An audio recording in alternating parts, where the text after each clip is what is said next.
Saludos. Para Tele Santo Domingo me complace estar hoy de nuevo y espero que no sea la última vez en compañía del amigo Carlos Segura Foster, servidor público por encima de cualquier otra condición, además la de en buena parte responsable de áreas de políticas del Partido de la Liberación Dominicana y de sus gobiernos a partir desde el 1996. Carlos, bienvenido. Parece ser que algunas de las posturas y posiciones sostenidas por usted en estas últimas semanas han encontrado algún tipo de respuesta, y si no de respuesta, de reacción por parte de tanto el Ministerio de Agricultura como del propio presidente de la República. Y algunos técnicos y consultores, fundamentalmente en lo que tiene que ver con la posibilidad en el futuro de crisis alimentaria, con la falta de planes para reducir el impacto de los costos importados o la inflación importada, así como la propia, la de origen, que tienen que ver con el aparato productivo nuestro y su capacidad de resiliencia ante un entorno que evidentemente afecta la economía mundial y que afecta la tranquilidad de organismos internacionales tales como las Naciones Unidas, que ya han advertido, y la FAO, que han advertido oficialmente sobre la posibilidad de una gran hambruna, que no solo asociado, según entiendo, y usted lo explicará, a que no puedan salir de Ucrania 25.000 millones de toneladas de trigo, que afecta a algunos sectores, pero que en realidad también han sido reservas. No es que vamos a vaciar los almacenes, sino las reservas mismas que cualquier país productor y vendedor de cereales pues tiene que mantener. Gracias por estar aquí y tiene usted. Bueno, lo primero es que me complace mucho que de nuevo nos encontremos, pero la gran satisfacción que yo siento es que ustedes me permitan ser parte de ustedes. Claro. Por eso no puede ser esto bajo ninguna circunstancia la última vez. Claro. Yo quisiera que esto sea mi medio habitual, mi hábitat para seguir pregonando lo que nosotros como servidor público hemos tratado de aportarle a esta sociedad. Pero más que prestarle atención a los señalamientos de Carlos Segura, yo quiero identificarlo, que ha sido posible gracias a las posiciones fijadas a través del medio Ojalá Multimedia SRL, que hizo posible, desde que se inició este gobierno, ir señalando los errores, y cada vez que se hacía un señalamiento de errores, se le planteaba cuál debió haber sido las medidas para evitar esos errores.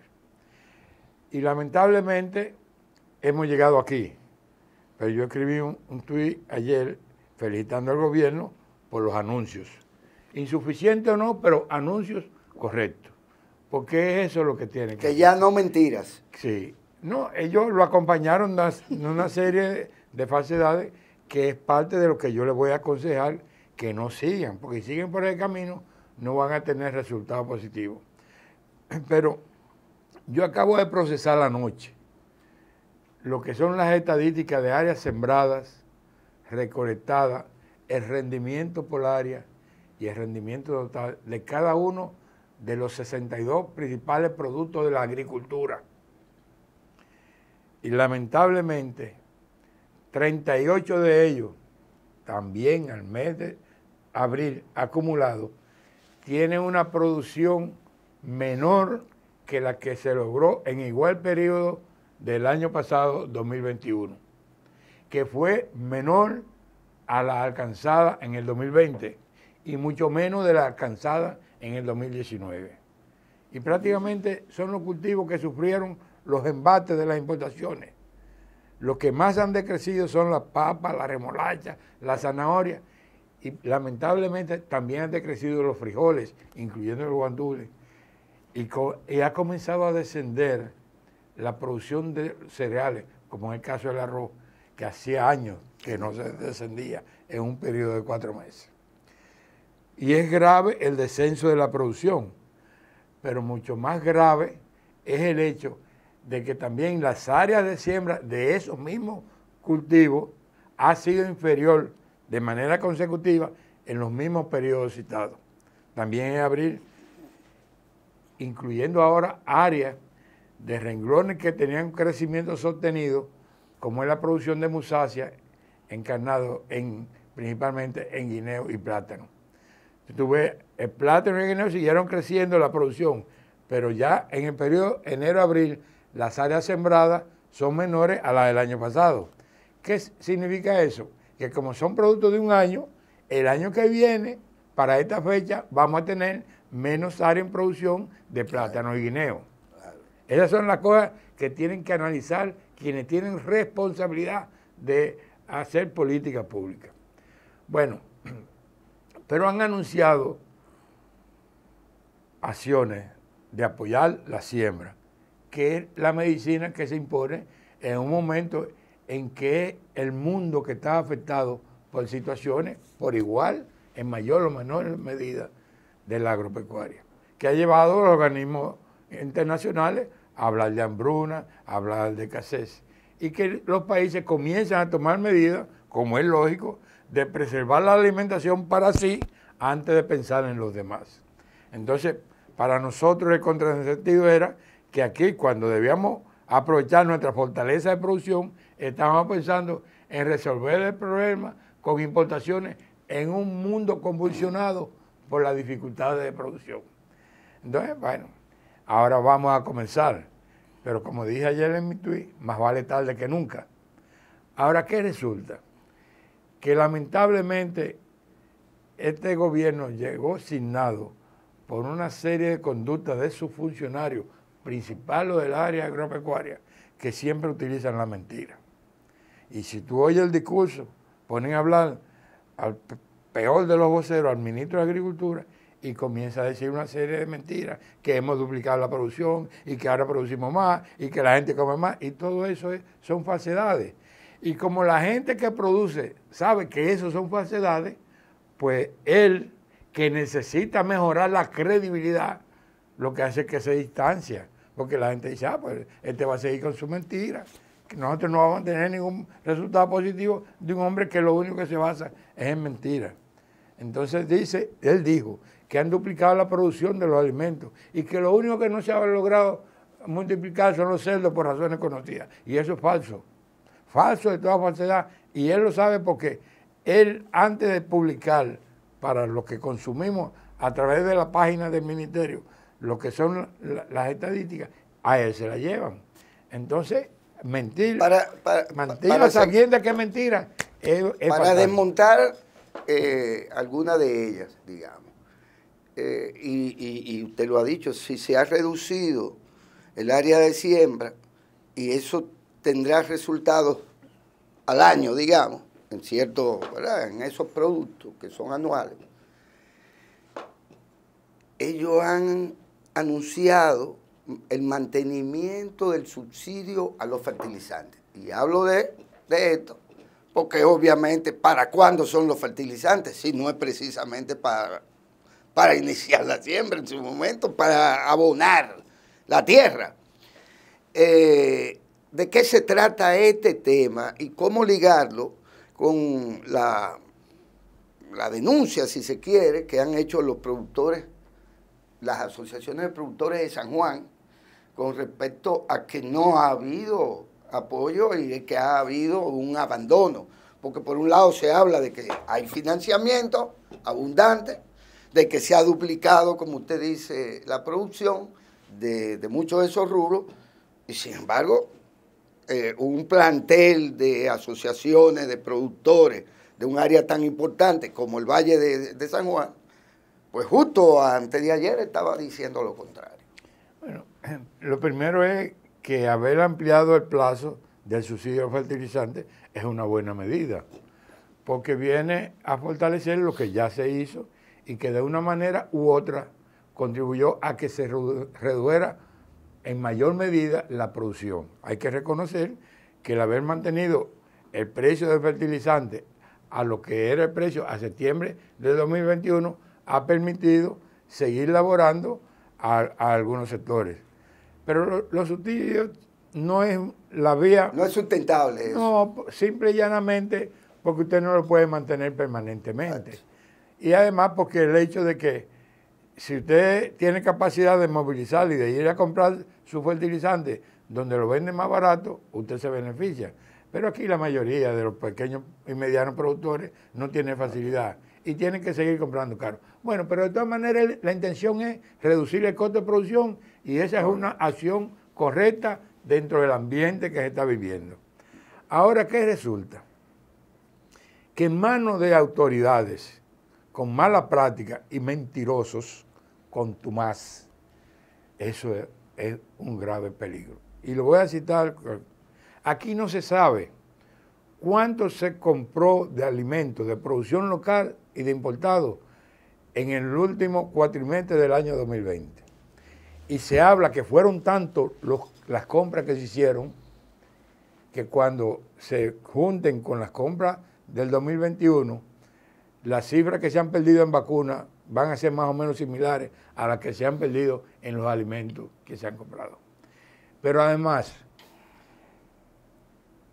sectores creíbles de la crianza porcina han dicho que la peste porcina africana, que creó un programa para pagarle a quienes sacrificaron los cerdos, más que a los productores de cerdo, benefició más a quienes practicaron la matanza. Porque para matarte uno, te facturaban dos para yo cobrar uno. Dicho así, en buen dominicano. Sí, en buen dominicano. Y a quien le mataban un cerdo de 20 kilos, se lo ponían de 40, porque los 20 adicionales son míos. Y las comisiones que se crearon, dicen que salieron mejor posicionadas económicamente que lo que ellos quisieron favorecer con los pagos porcinos. Ese otro segmento que un día va a explotar un escándalo. Pero lo mismo se dice con las compras y ventas que se ha hecho de INEPRE.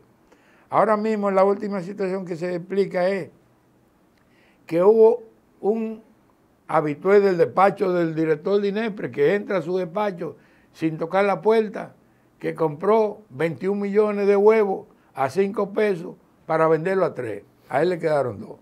Dicho así, en ese mismo lenguaje. Entonces, ¿cuál es el resultado? Que 21 millones de pollo es el consumo del pueblo dominicano de 2 días. Ya. ¿En cuánta gente compraron huevos a 3 pesos? No, unos pocos. ¿Por qué? Porque ese programa, el mismo que entra al despacho, tiene su contacto con comerciantes. Vamos a vender pollo a 3. Y esos mismos pollos a 3 subsidiados van al colmado a venderse a 8 y a 10. 8 y a 10. Si no todos, por lo menos una gran parte. Entonces son situaciones que no resuelven la situación.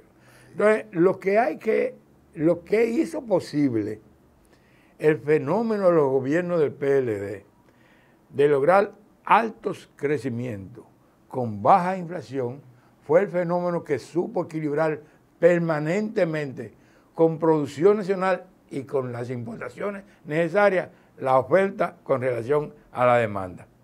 Y eso hizo posible que fundamentalmente en los últimos años del gobierno de Danilo Medina, en ningún momento los alimentos que come el pueblo dominicano, su precio fue superior al índice de inflación de la economía en sentido general, porque era la prioridad. Pero resulta que en este gobierno la prioridad no es la producción ni la oferta de alimentos a los pobres. Lo que ellos han priorizado es el negocio y las importaciones para los amigos y a los compromisos políticos. Entonces ahí es que viene la debacle. Mucha gente dice, bueno, abrir la inflación anualizada en 9.64. Sí, pero esa es la inflación ponderada de todo. Demanda agregada. Pero la mayoría de los alimentos, la inflación es mucho mayor. La inflación acumulada, por ejemplo, del pollo. El pollo se vendía promedio 45 pesos, ahora se está vendiendo en promedio 90 pesos. ¿Cuál es la inflación? 100. Lo mismo, te puedo citar varios casos más. El huevo era 5, ahora está 10, 100. Lo que la gente come. Y el aceite de Ramón también. Lo que la gente come, se ha duplicado. Entonces resulta que el que tiene capacidad adquisitiva puede enfrentar ese embate. Pero a los pobres se lo está llevando quien lo trajo, porque no tiene capacidad para consumir. Entonces, ¿qué es lo que hace? Que reduce la ingesta de alimentos. Como come menos, se enferma más. Entonces tiene doble gasto. Por eso que el pobre, esta gente va a acabar con los pobres, pero matándolo a todos de hambre. Ahora, Carlos, yo tengo la misma percepción que tiene ya una buena parte del pueblo dominicano, que es la de que ya este es un gobierno viejo, que ya agota prácticamente 20 meses, que no ha sido eficiente en la ejecución misma del presupuesto incluso, y de sus planes concebidos para este año 2021 y 2022. Por lo tanto, se trata de que si ya estos viejos mañana los sustituimos, ¿de qué estaríamos hablando? Porque hay un entorno que no es el mismo. Hablamos de subsidio a los fertilizantes, pero es que todavía no han subido lo que van a subir. Todavía no han subido lo que van a subir. No. Ese es uno de los elementos más sensibles de toda la cadena de producción. Y con una demanda creciente, porque no para tampoco de crecer la población mundial y por igual no es posible seguir sacando de la tierra, mejor dicho, agotando la tierra simplemente. O sea que hay un aumento, habrá aumento de los fertilizantes, y habrá naturalmente un incremento que todavía no es predecible del todo. Eso como ejemplo del entorno que usted conoce perfectamente. ¿De qué se trataría entonces tomar el toro por los cuernos y decir, no, habrá que modificar estas políticas o habrá que... porque además hay amigos suyos técnicos que dicen que aquí no hay posibilidad de crisis alimentaria. Es decir, ¿qué habrá que hacer? Visto el tema en perspectiva, porque ya sabemos que el aceite de Ramón creció como los espaguetis Milano, su precio. Y sabemos la inflación que dice el Banco Central, que ya está... se puede proyectar para todo el año, para los demás trimestres. ¿Qué tendríamos en concreto que decir, bueno, habrá que destinar X cantidad de hectáreas para maíz porque vamos a tener problemas con eso, o vamos a destinar medidas para la soya, o vamos a tener planes específicos que incluso vía lo agrícola nos resuelva parte del problema agropecuario propiamente? ¿De qué estamos hablando? Bueno, lo primero es que la inflación acumulada es 9.64, pero ficticia, sí, porque es una inflación que se ha logrado mantener a ese nivel con la emergencia puesta y el freno pisado. Porque aquí si no se estuviera subsidiando el precio de los combustibles, la inflación tal vez fuera más del doble, con toda seguridad. Pues lo será. Bueno, pero, porque es que esos subsidios son insostenibles. Pero tengo que analizarlo hasta cuándo se podrá soportar. Porque ese subsidio que hoy se le está dando generalizado, lamentablemente es un error. Porque en un 65% de ese subsidio se están beneficiando los que más poder adquisitivo tienen. Los que tienen vehículos de alto consumo, los que viven del transporte, de los que tienen aviones, helicópteros, que se benefician. Entonces son los ricos los que se benefician en mayor parte de ese subsidio. ¿Hasta cuándo será posible? Porque después, habiéndose beneficiado los más ricos, tenemos que pagarlo todo. Con impuestos. Con impuestos. Políticas fiscales. Entonces, gracias a Dios, ellos encontraron una estructura, una fortaleza del país, gracias a las políticas del PLD, que a pesar de todos los desaciertos no han podido destruir. Y en algunos casos, como consecuencia de que no se volvieron locos, como las autoridades agropecuarias, que llegaron, se juramentaron y salieron de ahí a desbaratar lo que estaba hecho. Por ejemplo, ellos nunca criticaron el turismo, sino que siguieron haciendo lo que se venía haciendo, claro, con éxito. Y por eso el turismo está ahí. Usted no puede negar que el turismo está reportándole al pueblo dominicano resultados favorables. Lo mismo usted tiene que decirlo cuando la gente de Zona Franca siguieron trabajando en la misma dirección que venía el gobierno anterior y han podido ampliar las exportaciones, incluyendo renglones que el mundo comenzó a demandar, como son los equipos médicos. Entonces, esas son acciones que uno tiene que reconocer.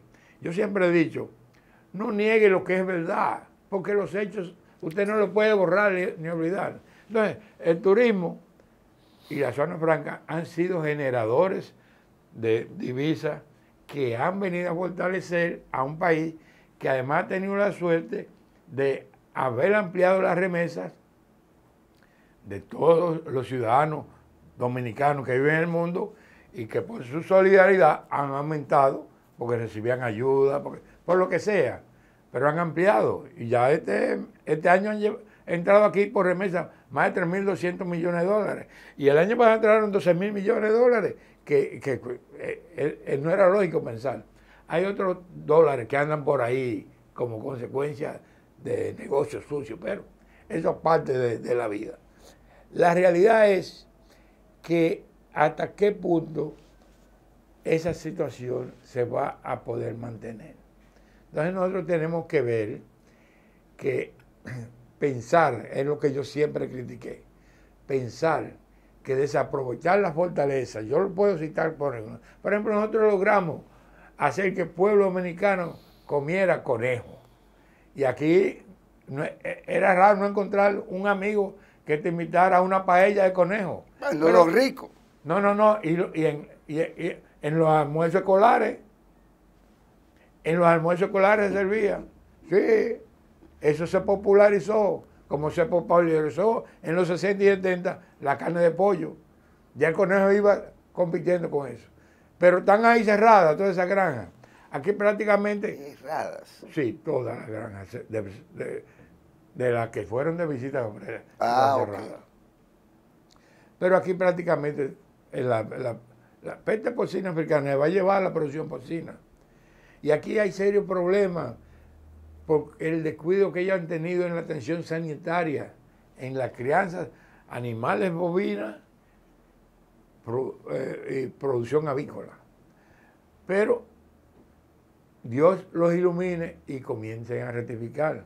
Aquí se han descuidado los planes de vacunación y hay enfermedades que, siendo prevenibles, no han debido crecer. El Newcastle tenía todo el tiempo más o menos controlado, pero ha afectado grandemente en los últimos tiempos. Además de la peste porcina africana, la peste porcina clásica, los programas de vacunación se han descuidado. Y es porque, aparte de la tendencia de favorecer las negociaciones, al país le hace falta la integración de un verdadero equipo que maneje el interés agropecuario y que no esté en manos de gente que piensan solamente en el negocio y en los ingresos que se derivan de las importaciones. Políticamente me parece relevante el silencio y la falta de participación y de interés incluso de sectores importantes de la producción y del campo. La YAT, ya hablábamos, la YAT guardó absolutamente silencio con respecto a cosas como que las importaciones. Cuando desde el gobierno de Danilo Medina, del primer gobierno de Danilo Medina, sector privado, vía este tipo de organizaciones, pues participaban y ese modelo parece que fue abandonado. Y al propio sector privado no le interesó. Y así como ese, hay otro, el tema del proyecto de la tasa cero, que debió haber sido también un gritadero. ¿Por qué? Por menos que eso, los sectores productivos del país en su momento se manifestaban con espacios pagados y fijaban posiciones políticas con respecto a esos temas. ¿Qué está pasando? ¿Por qué la reacción de ciertos sectores agrícolas y demás es la de la postración? Es decir, estos señores no están haciendo esto, estamos impotentes. ¿Qué es lo que pasa, cuando se dio el anuncio de que iban a gestionar una ley, sí, esos sectores se pronunciaron, pero en buen dominicano cantaron como gallo y pusieron como gallina. Efectivamente. Porque la queja inicial al otro día fue de... Pero si tú lo ves, porque eso tiene una historia, yo no sé hasta qué punto convendría narrar. La historia es que eso, en esa decisión hay cosas que se ven y cosas que no se ven. Y las que no se ven son más importantes que las que se ven. Resulta que esos mismos sectores, de una manera u otra, fueron sedados. Y tú coges por ejemplo, en la reunión en la Cámara de Diputados, que era donde se discutía el proyecto de ley, los representantes que fueron, bueno, aplaudieron, pero no con alegría, no con entusiasmo. ¿Quién comandaba la tropa de ahí? Ahí no estaba ni siquiera una sola autoridad agropecuaria. Ahí el que estaba gestionando el convencimiento de los diferentes sectores era el ministro de Industria y Comercio, que es parte de lo que se estaba derivando. Si tú coges la otra parte, cuando se da a conocer la posición del Partido Revolucionario Moderno, partido de gobierno, dando a conocerle el apoyo a la ley de tasa cero, lo hizo acompañado del ministro de Agricultura y el administrador del Banco Agrícola, pero el centro y el que dio lectura al documento fue el ministro de Economía y Desarrollo, Miki Seara Hatton. Sí. Es decir, los que están a mi lado están ahí porque... Pero la cara decía, estamos pero no estamos. Entonces, eso tiene su bemoles, porque real y efectivamente la ley no era necesaria. Y la tasa cero se venía aplicando administrativamente desde mediados del año pasado, 2021, de manera administrativa, soportado en un oficio del ministro de Agricultura,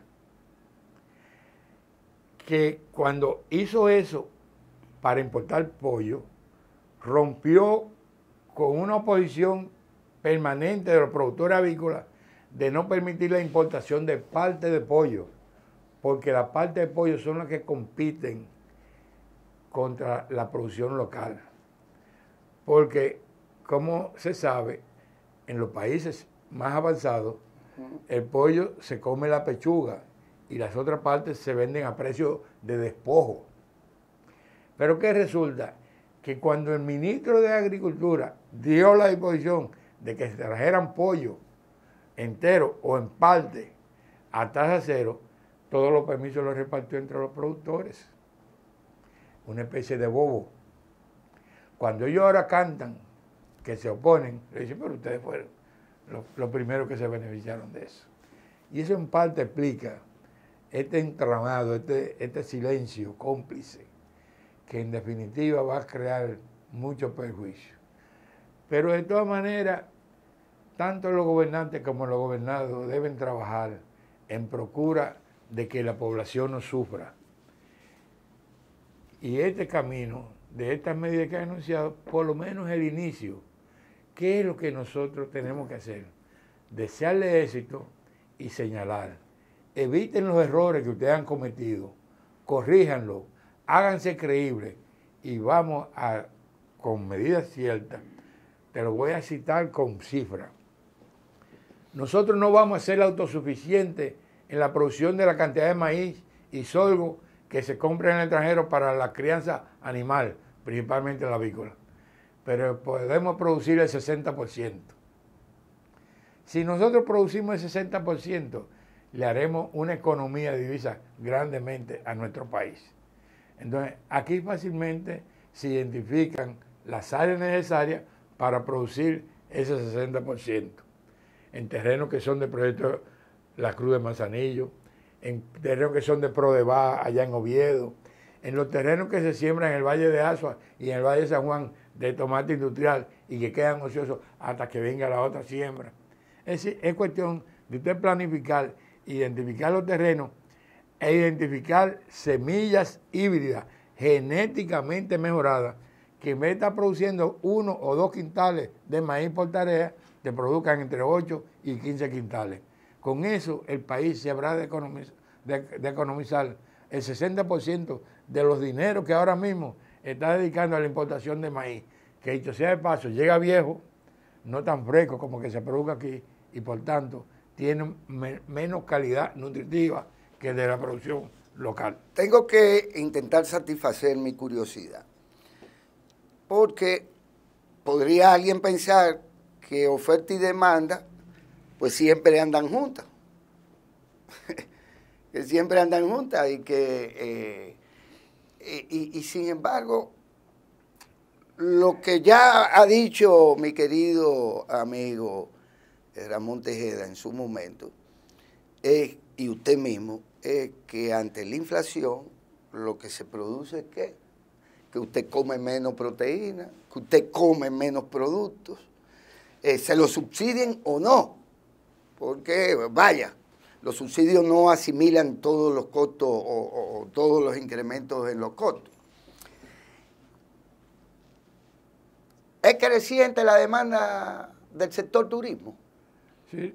¿Es creciente? Si viene más turismo, van a demandar más alimentos. Si vienen más. Claro. Correcto. Pero usted tiene que producirlo. Porque usted va a importar para poder suplir esa demanda. El éxito de Danilo es que planificó el crecimiento de la producción en la medida que se iba aumentando la demanda. Si tú coges lo que es la historia del 12 al 15, es diferente a lo que se produjo del 15 al 19 antes de entrar a la pandemia. ¿Por qué? Porque el plan se diseñó para satisfacer la demanda de crecimiento de la alimentación escolar, que se llevó de 500.000 raciones de desayuno a 1.500.000 raciones de desayuno, merienda y almuerzo. ¿Se está supliendo eso actualmente? No, ellos no han tenido ni capacidad para hacer la licitación. Pero yo estoy hablando de la historia, sí. Porque eso se fue satisfaciendo de tal manera que fue en el año 2018 que Danilo por decreto dispuso que todos los programas sociales del gobierno fueran satisfechos con producción nacional. Porque se había alcanzado la meta que se propuso en función del crecimiento. Pero desde un principio, además de la alimentación escolar, se planificó que este país debía recibir un turista por cada habitante. Por tanto, nosotros crecimos de 3,5 millones de turistas en el 12 a casi 7 millones en el 19. Entonces nosotros pasamos al sector turístico, que en el 12 se le suplía de producción nacional alrededor del 70% de su demanda, nosotros pasamos a satisfacerle el 90% con la producción en ambiente controlado, con mejorar la calidad de manejo por cosecha, que era un déficit que nosotros tenemos. Y entonces nosotros pudimos mantener el equilibrio. Yo tengo ahí el estudio de cómo se movieron los precios de los alimentos de producción nacional con relación a los precios derivados de la inflación general. Y en ningún momento se igualó. Y esos precios yo los estudié a nivel del MECA Santo Domingo, que es un segmento. A nivel de los mercados de los diferentes sectores de la capital y a nivel de los supermercados. Y en ninguno hubo aumento. ¿Por qué? Porque se pudo mantener, nosotros teníamos el cuidado de que la comisión se adelantaba siempre a cuáles eran las partidas necesarias. Y nosotros, además de estimular la producción, nosotros supimos manejar los déficits, porque nosotros fuimos las autoridades que acostumbramos a que cuando había que importar, a quien se ganaba los concursos, le decíamos, ok, te ganaste de traer 100 quintales de ajo, para poner un ejemplo, pero tú tienes que comprarme 100 quintales de ajo de producción nacional. Te ganaste importar 500 quintales de cebolla, pero tienes que comprarme 500 de producción nacional. Porque esa fue lo que permitió que real y efectivamente el precio de la importación no maltratara el precio de la producción local y se mantuviera a niveles adecuados para mantener esa oferta de la combinación producción local más las importaciones de los déficits determinados necesarios. Mire, el capataz de esta Tele Santo Domingo, ¿verdad?, ya nos ha pedido que cerremos el diálogo, pero yo no puedo dejar de intentar, por instinto, intentar un titular que por bellaco diría que Carlos Segura Foster felicita o ve con optimismo los anuncios hechos por el sector agropecuario del gobierno, los últimos, o por el contrario, ¿cuál sería el titular? ¿Hacia dónde está la diana suya hoy, más allá de admitir, si se quiere, que bueno, que algo bueno, que no todo es ni del todo bueno ni del todo malo? Nada es tan bueno sin algo malo ni viceversa, nada tan malo sin algo bueno. Pero yo no lo diría que yo veo con optimismo. Yo diría, yo veo necesarias las medidas anunciadas por el superior gobierno, pero tienen que partir de hacerse una autocrítica, de haber golpeado el sector productivo nacional privilegiando las importaciones. Revertir esa situación puede enrumbar de nuevo por el buen camino a la producción nacional. ¿Estamos fuera del riesgo de una crisis alimentaria de cara a los próximos meses? O como dice su querido amigo y mi gran hermano Manegonte, pues no hay eso, sino que eso es un invento de alguien que cree que aquí puede haber una crisis alimentaria o de abastecimiento en función de la gran demanda creciente por demás, por el factor turismo, de productos agrícolas. Pero no es solamente la República Dominicana que está amenazada por ese problema, es la humanidad en su conjunto. Correcto. Y si la humanidad en su conjunto está amenazada, no podemos estar excluidos nosotros. Que dicho sea de paso, y esto yo lo digo porque lo puedo demostrar, no ha llegado la peor crisis de la humanidad cuando nosotros estamos en las peores manos de autoridades gubernamentales. Pues fantástico. Como ustedes ven, esta es la participación de Carlos Segura Foster, quien da continuidad a su integración habitué a Tele Santo Domingo. Gracias, Carlos. Un honor. Gracias a ustedes. Vamos a seguir viniendo.